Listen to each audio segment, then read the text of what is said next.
Hello, Augies Worldwide. I'm Dave Casler, amateur radio call sign KE0OG. I write the Ask Dave column for QST, and I answer questions on my channel, and sometimes just directly by email. If you would like to send me a question, send it to AskDave, all one word, at arrl.org. Now, don't send it to like the .net. That's a whole different thing entirely. Send your question. Send me more information rather than less. Okay, like a picture of your antenna, if you're asking about that, a picture of the radio, the model number, the model name. One thing I really would like you to do in your question is talk about your ground system. Because some of the questions I've got recently just scream, no ground. He hasn't grounded his station, and that causes all kinds of strange effects. Okay. Today's question comes from Deuce 2. All right, intubation. Must be a nurse. Okay. Anyway, Dave, can you please explain to me how to set up the ICOM-7300, which is the reference radio, to receive general coverage AM stations abroad? Okay. The answer to that is very simple. Let's take a look. When we use stations, it looks like there's a CW contest going on. When we use bands, we usually have antennas for them. Okay?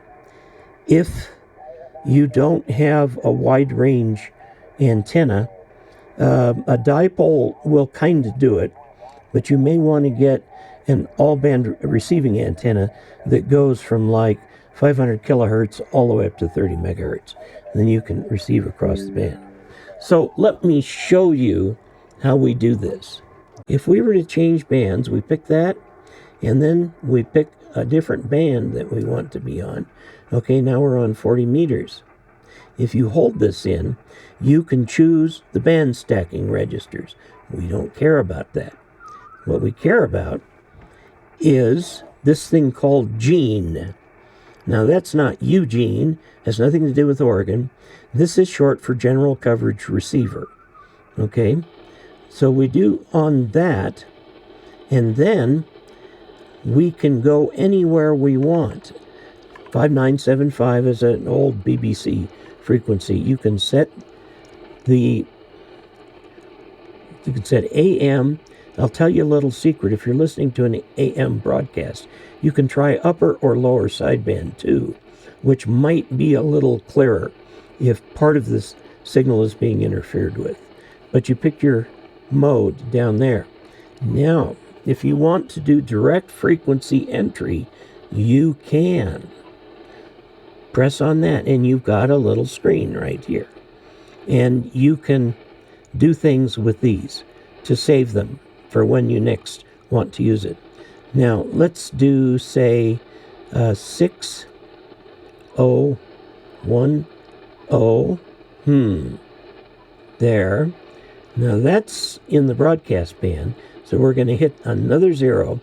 That's now in HF. Now, these last two after the point, look at what's in front of the point and think kilohertz. Okay? After the point, it goes up and down every 10 hertz. You press enter, and there you are, right there. Okay? And you can use all of the receive features of your radio. Of course, it won't let you transmit on this, but you can receive. Now, as I mentioned, you may want to get a receive-only antenna that will receive the whole HF band equally. It has a little preamp in it, so you can get whatever stations you'd like to get. Now, notice that the way I have my waterfall set up, okay, it's out of range for this. You can reset that up if you want to, so you can see the whole band.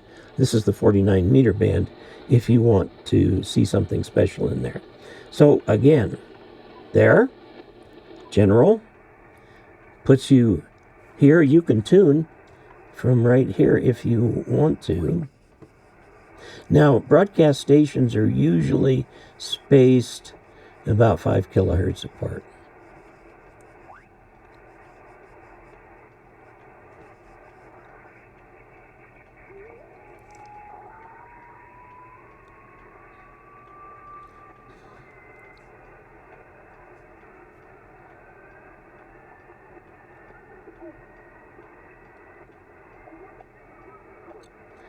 Well, it's taking a long time to get to 0.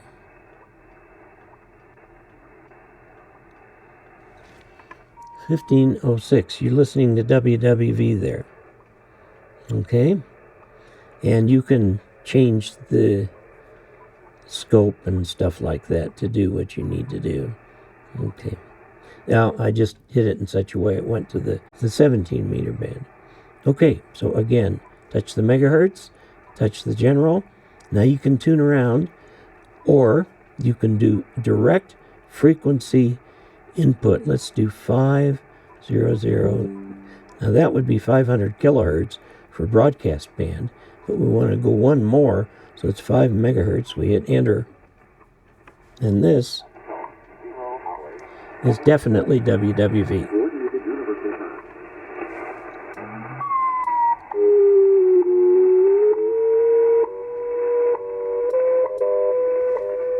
Okay?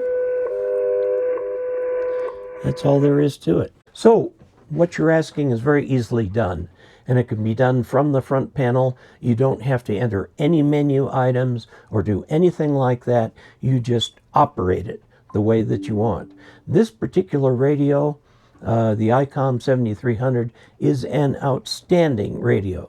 Now, if you're looking for your first HF receiver, I would recommend going with the ICOM-7300 Mark II. Okay? It's a slightly better radio. It's got a lot more features. I mean, this is fantastic radio as itself, and the other one is even better. Now, you can probably pick up a 7300 at fire sale prices, but save up a little bit more money and get the Mark II. Okay, there you have it. Now, if you would like, you can go to Patreon, become a patron of this channel. If that's something that you'd like to do, it would really help me if you press like and subscribe, and it would really, really help me if you'd tell your friends about this channel.